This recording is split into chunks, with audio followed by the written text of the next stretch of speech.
Millionaire buys steel mill and finds two little girls sewing in suffocating exhaustion. He freezes. Before we dive into this extraordinary story of survival, betrayal, and second chances, I want you to ask yourself one thing. What would you do if beneath all the wealth and steel you stumbled upon a world you weren't supposed to see? Let's begin. Dear friend, what you're about to experience is not just a story. It's a deeply human journey about lost resilience and the quiet, unexpected ways love finds us when we need it most. If this is your first time here, I invite you to drop a comment and tell us where you're watching from. We love hearing your voice. And if you're someone who believes in second chances, in the hidden strength of ordinary people, and in stories that stay with you long after they end, consider subscribing and tapping the bell icon. We share moments that matter. Thank you for being part of this one. Now, let's begin. The rain lashed against the windshield as Victor Hastings pulled into the empty lot on Portland's industrial waterfront. The towering skeleton of the old Pearl District steelworks stood abandoned, a forgotten monument to the city's working-class roots. To Victor, it was just another investment opportunity. He'd made a fortune flipping neglected properties into luxury condos and chic office spaces. At 42, Victor was the face of modern American success. Sharp suits, faster cars, a penthouse with floor-to-ceiling views of the Willamette River. He moved through life with precision, his heart long buried beneath layers of strategy and ambition. That afternoon, accompanied only by his realtor and a set of heavy iron keys, Victor arrived to inspect his latest acquisition, a rusted shell he planned to turn into Portland's next creative hub. The steel doors groaned open, revealing cavernous halls soaked in the scent of oil and time. His footsteps echoed through the empty corridors. Victor liked moments like this, standing at the edge of potential, envisioning profit where others saw decay. He took out his phone, already calculating square footage and projected ROI. But then he heard something. A faint, rhythmic hum. Mechanical yet fragile. Not the wind, not a loose pipe. Curious, he followed the sound through a narrow hallway he hadn't noticed before. The door creaked as he pushed it open. What he saw froze him mid-step. In the far corner of a dim storage room sat two small figures hunched over battered sewing machines. The older girl, perhaps 9, moved with an eerie sort of grace, her tiny hands guiding fabric through the machine with the focus of someone twice her age. Beside her, a younger girl no more than 6 fought against drooping eyelids as she stitched a seam. They were pale, gaunt, their clothes worn thin. The air smelled of dust and sweat. A flickering desk lamp barely illuminated their workspace. Victor couldn't speak. His throat tightened. These were children. Alone, working in near darkness, in his building. "Hey, what are you doing here?" His voice cracked louder than he intended. The older girl looked up, eyes wide, yet oddly unafraid. "We're finishing uniforms," she said quietly. "For school, we have to." Victor stepped closer, heart pounding. "Where are your parents?" "Our mom is sick." The girl replied, her voice steady. "We come here after school so we can make money." The pile of garments beside her looked shockingly professional. Clean seams, perfect hems. No child should be capable of such craftsmanship, yet here it was undeniable. "My name's Maya, that's my sister Isabel." Victor's mind raced. Liability, trespassing, lawsuits. But beneath it all, something deeper stirred, an image of himself at 8, watching his single mother collapse from exhaustion. He swallowed hard.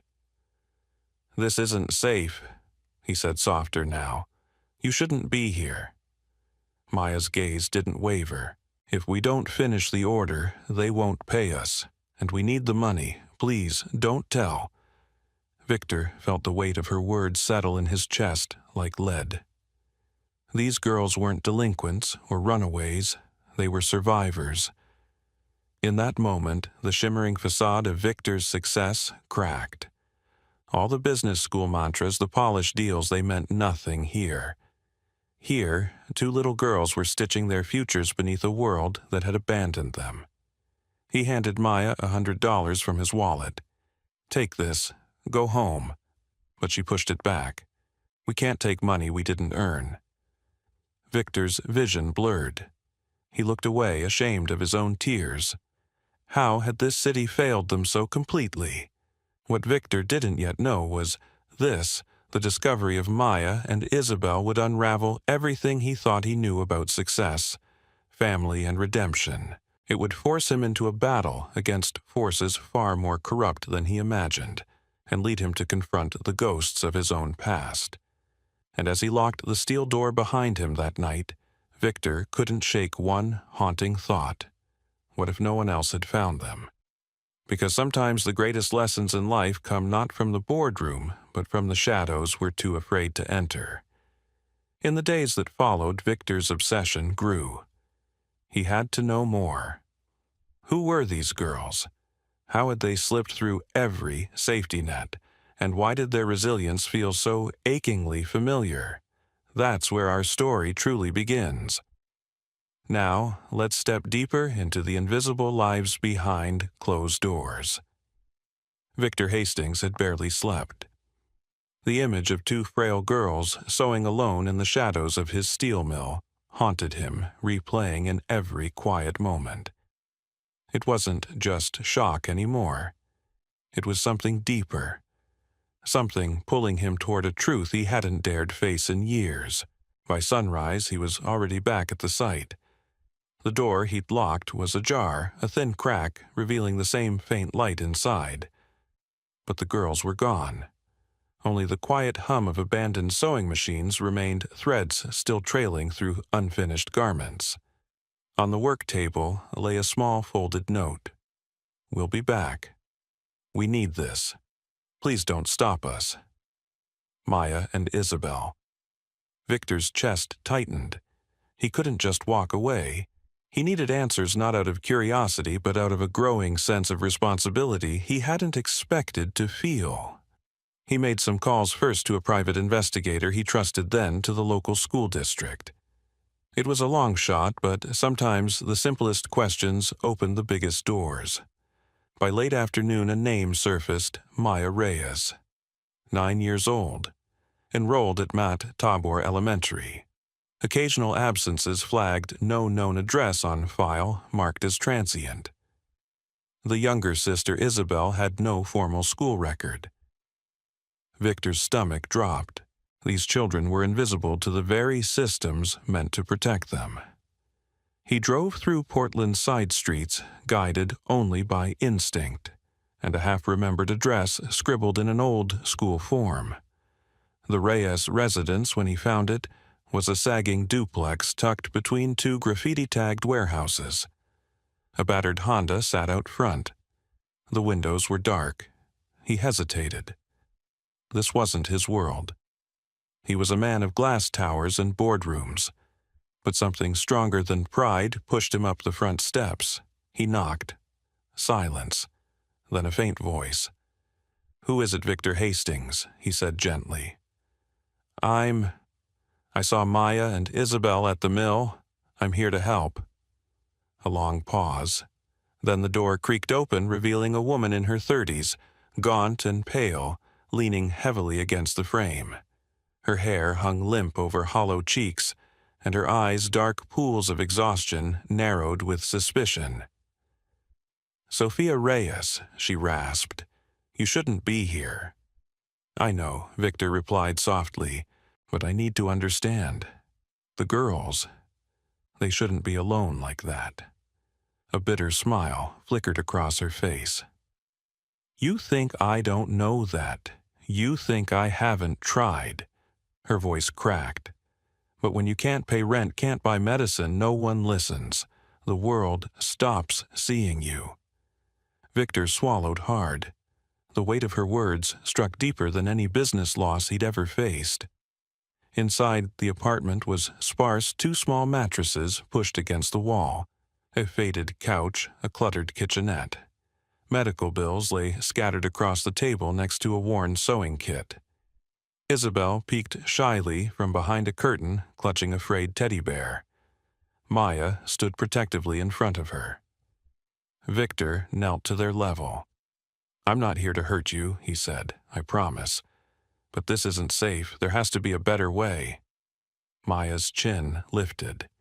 "We have to work. Mom needs medicine. I can sew fast. Isabel can help. We're fine." "No," Sophia whispered hoarsely from behind them. "You're not fine. You're surviving. That's not the same." Victor felt the sting of truth in her words. How many times had he mistaken survival for success in his own life? That night he sat in his penthouse surrounded by sterile perfection, unable to escape the raw humanity he'd witnessed. The stark contrast gnawed at him. For all his wealth, he had never known such determination as he saw in those two little girls. Driven by restless urgency, he called Claire Nguyen, a longtime acquaintance and respected elementary teacher known for her work with at-risk families. When he explained the situation, her voice softened. "I know, Maya," she said. "Brightest girl in her class when she's there. Too proud to ask for help. I've tried. Sophia used to be one of the best seamstresses in the community. When her husband died and the factory closed, everything spiraled." Amelia paused. "There are more families like them than you think, Victor. The invisible ones. They slip through every safety net because they're too proud, too scared, or too broken to ask." Victor stared out at the city lights. How had he ignored this world for so long? "Help me," he said finally. "I don't know how, but I need to do something." The next morning he returned to the Reyes apartment, this time with groceries, warm clothes, and a sincere offer. "I know money can't fix everything," he told Sophia, "but maybe I can help buy you some time. Let the girls rest. Let's find a safer way." Tears welled in Sophia's eyes. "You don't owe us anything." "No," Victor replied, "but maybe I owe it to myself, to the boy I once was. I lost my mother young. I know what it's like to carry too much too soon." Maya watched him carefully, her gaze old beyond her years. Finally she whispered, "Okay, but only if we can still sew. We have to finish the order." Victor smiled gently. "We'll find a way, together." It was a small moment, but in that fragile exchange, trust began to grow. That night, Victor sat with Amelia, poring over city data and nonprofit directories. The numbers were staggering in Portland alone. An estimated 200 children lived in unstable housing, many helping to support their families in quiet desperation. How had he missed this? How had the city he loved allowed so many children to become invisible? As dawn broke over the Willamette, Victor made a quiet vow: these girls would not fall through the cracks again. Not on his watch. And so began a journey that would test his resolve, unravel hidden truths, and force him to confront not only the broken systems around him, but the shadows within himself. Victor Hastings had never thought of himself as naive.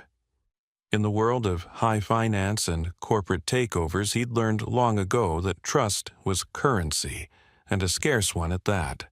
But nothing had prepared him for how swiftly the currents of betrayal could sweep through something as simple as an attempt to help two little girls. At first, the progress seemed almost hopeful. Claire Nguyen had connected him with a social worker named Miriam, a kind woman with silver-streaked hair and a reputation for fighting for vulnerable families. Through Miriam, Victor learned that Sophia's condition had worsened, her breathing shallow, her body frail. A hospital bed had been set up in their apartment's living room, paid for in part by Victor's quiet donations. Maya and Isabel now spent their afternoons in Victor's newly arranged sewing space within the steel mill, under Amelia's gentle supervision. The girls laughed more freely, their small hands learning new patterns and techniques. For the first time in months, they seemed like children again. But beneath the fragile peace trouble was brewing. It began with a sharp knock at Victor's penthouse door one rain-slicked evening. Noah Bennett, his attorney, a tall, soft-spoken man with eyes that missed nothing, stood on the threshold holding a thick envelope. "You need to see this," Jamal said grimly. Victor opened the folder to find a series of legal notices and complaints. Someone had petitioned Child Protective Services to review Sophia Reyes' parental fitness and initiate proceedings to remove Maya and Isabel from her custody. The documents cited Sophia's illness, the children's alleged exposure to unsafe environments, and most damningly acclaimed that Victor himself had engaged in unmonitored contact with minors without proper legal clearance. Victor's pulse hammered. Who would do this? Jamal hesitated, then handed over another sheet, a public statement, filed by Clara Jensen, the local neighborhood association chairwoman.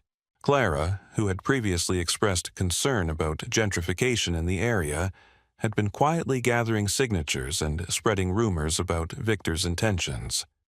She'd even managed to leak a decade-old donation he had made to a foundation that, unbeknownst to him at the time, had later been linked to a disgraced foster care network. "Clara wants the girls out of that home," Jamal said, "and she wants you out of the neighborhood's business. She's spinning this as a crusade for child welfare, but it's about property and power." Victor's hands clenched. How could an act of compassion be weaponized so easily? In the days that followed, the situation escalated. CPS scheduled a formal hearing to determine whether Maya and Isabel should be placed in temporary foster care. Victor attended every meeting, bringing evidence of the support he and Amelia had provided, along with glowing statements from Miriam and other community advocates. Yet Clara's campaign had already sown doubt. He's a billionaire exploiting vulnerable children for PR, one anonymous complaint did. This is a vanity project, not genuine care. Victor wanted to scream, but he held steady, driven by a singular image, Maya's small frame, curled protectively around her sister during a cold hospital night, whispering promises she couldn't possibly keep. The hearing date approached like a storm cloud. Maya, sensing the tension, grew quieter. Isabel clung to Victor's hand whenever they visited the mill. One evening, as Victor prepared legal documents with Jamal, Amelia rushed into his office, her face pale. "Clara's gone too far," she said, breathless. "She's planted false testimony. A former employee of yours, someone fired years ago, has been persuaded to claim you have a history of inappropriate conduct around children." Victor's heart plummeted. "That's a lie." "I know," Amelia said fiercely. "But perception matters. If this sticks, you could lose everything, not just the girls." Victor barely slept that night.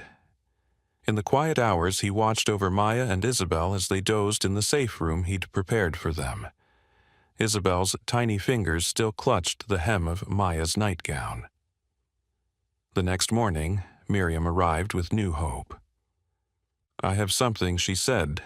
A former friend of Clara's came forward. "She has emails proving Clara orchestrated the smear campaign. It's not foolproof, but it's a start." Jamal moved quickly, filing an injunction and presenting the evidence to the judge ahead of the hearing. The courtroom was packed, pressured by public curiosity and Clara's well-oiled narrative. Victor sat in the front row, his heart in his throat as Maya was called to the stand. The little girl's voice was steady, though her hands trembled. "My mom is sick," Maya said. "She always told us to be brave. Victor didn't make us so.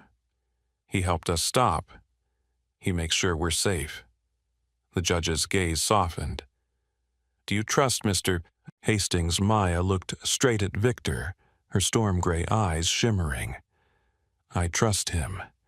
And Isabel does too." When Victor himself was called to testify, the courtroom held its breath. He spoke plainly, his voice thick with emotion.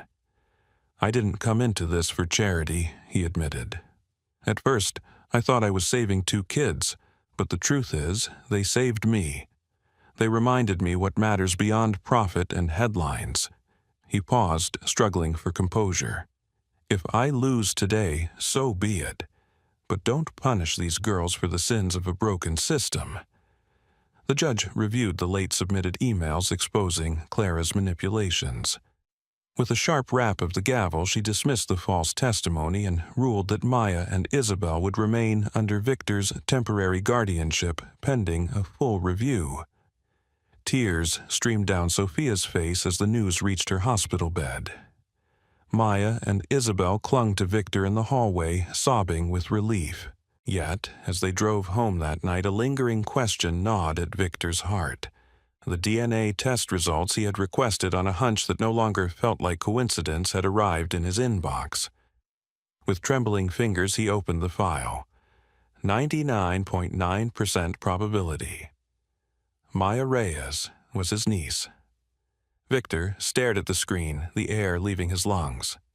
His brother, lost to an overdose years before, had left behind a child no one had known, and now fate had led her into his life.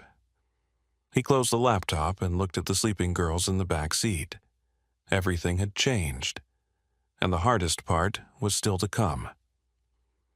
The late afternoon sun filtered through the tall windows of the mill-turned-community workshop, casting warm streaks of light across rows of sewing machines and bolts of colorful fabric. The transformation was remarkable. Just weeks ago, this place had been a crumbling ruin. Now it buzzed softly with life hope stitched into every seam.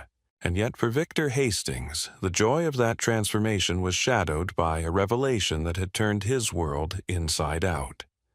Maya was his niece. The DNA report still sat in his briefcase, its clinical language echoing in his mind. 99.9% probability. He was family to her in a way neither of them had imagined. The weight of it filled every breath he took, every glance he cast toward her and Isabel. For days, Victor had said nothing, unsure how or when to tell them. He feared disrupting the fragile trust they'd built. Would Maya feel betrayed? Would she even want him in her life if she knew the truth? One quiet evening, as Maya carefully guided Isabel through a new embroidery pattern, Victor sat nearby, watching them with a heart too full for words. The sisters were laughing, a sound that had become a balm to the ache in his chest. For the first time since their world had begun unraveling, they sounded like children. When Isabel grew tired and curled up with her sketch pad, Victor cleared his throat. "Maya," he began softly. She looked up, sensing the weight in his tone. "There's something important I need to tell you." Her gray eyes, so hauntingly familiar now, met his. She waited. "You know I've been trying to help because I care about you and your sister," Victor said, slowly. "But I've learned something that changes what I thought I knew." He took a breath, steadying himself. "I had a brother. You never knew him. He died years ago. What I didn't know until now is that your mother, Sophia's sister, was once with him. And you, Maya, you're my niece." For a long moment, silence hung between them. Maya's small hand stilled on her fabric. Her lips parted, eyes widening, not in fear, but in stunned disbelief. "I'm your family," she whispered. Victor's throat tightened. "Yes. I didn't know before, I swear, but now that I do, it doesn't change how much I care about you. It just means I have even more reason to be here for you."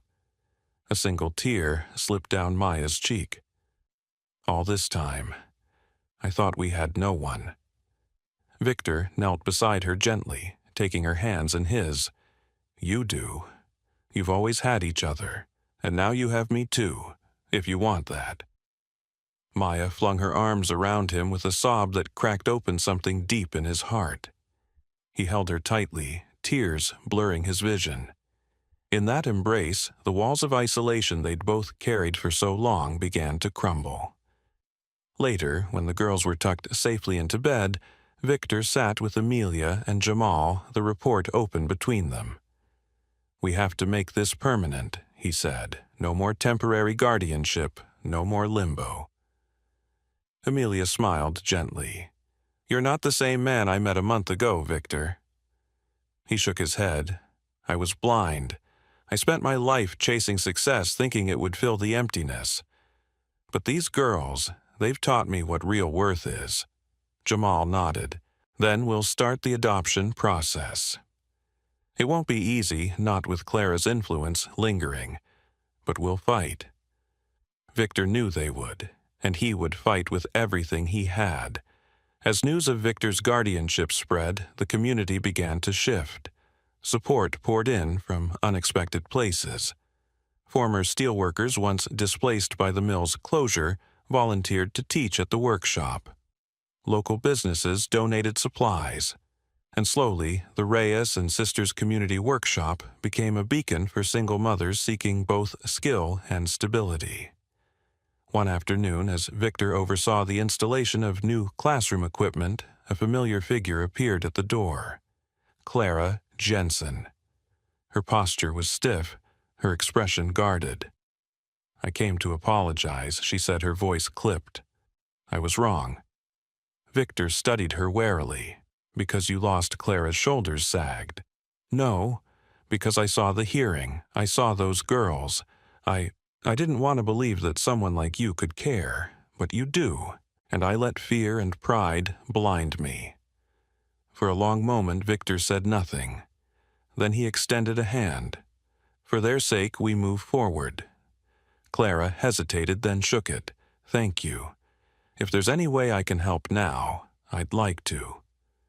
As Clara left, Amelia approached, eyes shining. That she whispered is what change looks like. Victor smiled faintly. He'd learned that lesson well. Sometimes change wasn't about grand gestures. It was about choosing love over ego, compassion over comfort. But the path ahead still held challenges. Sophia's condition was worsening. The girls would soon face the greatest loss of their young lives. And Victor, he would have to be strong enough to carry them through it. That night, as he sat beside Sophia's hospital bed, her frail hand found his. "You've done more than I ever dreamed," she whispered. "Promise me you'll keep them safe. Keep them together."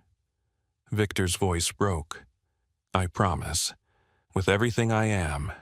She smiled faintly, tears glistening. "Then I can rest." As dawn painted the sky in soft pastels, Sophia Reyes took her final breath, surrounded by love. In the quiet that followed, Victor gathered the girls in his arms, their sobs echoing through the sterile room. He held them as they wept, whispering the same vow again and again. "You're not alone anymore. You never will be." The hardest part was far from over, but for the first time they faced it as a family. And for Victor Hastings, a man who had once measured life in profits and prestige that was the greatest wealth of all. The first rays of spring sunlight filtered through the windows of the Reyes and Sisters Community Workshop. The hum of sewing machines mingled with the cheerful chatter of women and children. It was a scene of life of hope stitched into fabric, and Victor Hastings stood quietly at its heart, still awed by how far they had come. 6 months had passed since Sophia's passing. The ache of her absence lingered especially for Maya and Isabel. But through their grief, they had found a new rhythm, a life not defined by loss but by love and resilience. And in that time, Victor, too, had been transformed. The community center had grown beyond his expectations. What began as a humble sewing workshop now housed a daycare for working mothers, a job training program, and free classes in basic business skills. Mothers who once felt trapped in poverty now earned incomes, created beautiful garments, and most importantly, stood proudly beside their children. Victor often marveled at the energy that filled the space. On any given day, rows of women worked side by side, Hispanic grandmothers, teaching young Somali refugees, Vietnamese seamstresses, guiding single moms fresh out of shelters. The workshop had become a tapestry of stories, each stitch a testament to courage. And at the center of it all was Maya. At just 10 years old, Maya had become a quiet leader. She spent hours after school helping younger children learn basic sewing techniques, often repeating words her mother once used. The thread tells you where it wants to go. Listen with your hands. Isabel thrived in the center's new art corner. Her drawings of stars and flowers now decorated the hallways. Her laughter was the sweetest sound. Victor knew proof that even the deepest wounds could begin to heal with love. One crisp Saturday morning, the center hosted its first public showcase. Friends, neighbors, and local officials gathered to admire the work of the women and hear their stories. Victor stood with Claire Nguyen and Noah Bennett, watching as Maya nervously approached the small stage. She held a quilt square in her trembling hands. It depicted a tree with deep roots and wide-spreading branches, its leaves embroidered with symbols, a sewing needle, a sketchbook, 2 clasped hands. My mom used to say that families are like quilts. Maya began, her voice wavering. They're made of different pieces, some old, some new. Some parts are worn, but they still hold the whole together. This center is part of our quilt now. You all are. Victor blinked away tears as applause filled the room. In that moment, he saw not just his niece, but a young girl becoming a beacon for others. After the showcase, Maya shyly approached him. "Uncle Victor," she whispered. The title still felt new to her lips, but warmed Victor's heart each time. "I want to do more, for other kids like us." Victor knelt, looking into her determined eyes. "You already are," he said softly. "But we can do more together." And they did. Within weeks, the center expanded its after-school program, offering tutoring and art classes. Local volunteers poured in, inspired by the girl's story and the workshop's growing impact. One of those volunteers surprised everyone. Clara Jensen appeared one morning, her usual crisp attire replaced by a simple cardigan and jeans. She approached Victor with uncharacteristic humility. "I know I can't undo what I did," she said quietly, "but I'd like to help now, if you'll let me." Victor studied her for a moment, then nodded. Everyone deserves a second chance. Clara became a dedicated advocate, using her connections to secure new grants and expand outreach. Her transformation was living proof that redemption was always possible, a lesson not lost on the center's families. As the months passed, Victor also embraced new roles. His penthouse, once a sterile symbol of wealth, now echoed with the laughter of 2 little girls and the quiet chaos of family life. Mornings began with shared breakfasts. Evenings ended with story time and whispered promises. One night, as Victor tucked Isabel into bed, she clutched his hand. "Uncle Victor, do you think Mommy can see us?" "I do," he whispered, "and I think she's very proud." In the adjoining room, Maya worked on a new quilt. This one featured a large heart at its center, surrounded by smaller hearts bearing the names of each woman and child in the center. At the top, in elegant script, she embroidered, "Built by love, bound by choice." Victor watched her from the doorway, his chest tight with emotion. He thought back to the man he had been driven by, numbers and acquisitions, blind to the quiet struggles of those around him. The girls had changed him not through grand gestures, but through the simple, unwavering power of love and resilience. He had once believed that success meant reaching the top alone. Now he knew it meant lifting others as you climbed. Word of the center's success spread. Requests came in from cities as far as Seattle and San Francisco, asking for guidance on replicating the model. Victor began working with Amelia and Jamal to create a nonprofit foundation, one that would empower communities across the country. But for all the growth and accolades, the true heart of the center remained unchanged. Each day, mothers stitched new futures for their families. Each night, 2 little girls fell asleep knowing they were safe, loved, and no longer alone. One sunny afternoon, as Victor walked Maya and Isabel home from the workshop, Maya slipped her hand into his. "Do you think Mommy ever thought we'd have this?" she asked softly. Victor smiled, tears prickling his eyes. "I think she hoped for it. And you made it happen." Maya squeezed his hand. "We made it happen." And in that simple statement lay the deepest truth of all. Family wasn't about blood or wealth or titles. It was about showing up, keeping promises, and choosing love over and over again. Victor looked at the girls beside him, then at the bustling streets of Portland alive with new possibility. They had planted new roots in this city and each other, and as they walked forward hand in hand, there was no limit to what their growing family could achieve.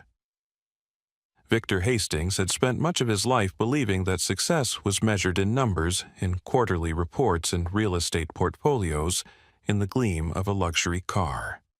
But one rainy afternoon in the shadows of an abandoned steel mill, that illusion shattered. What began as a routine property inspection became an extraordinary journey of the heart, one that led him to two young girls, Maya and Isabel Reyes, sewing quietly in exhaustion, fighting for survival, in a world that had failed to protect them. Through the following months, Victor's life was transformed in ways he never could have foreseen. He learned of the girls' tragic family history, their mother's failing health, and the impossible burdens Maya had carried on her small shoulders.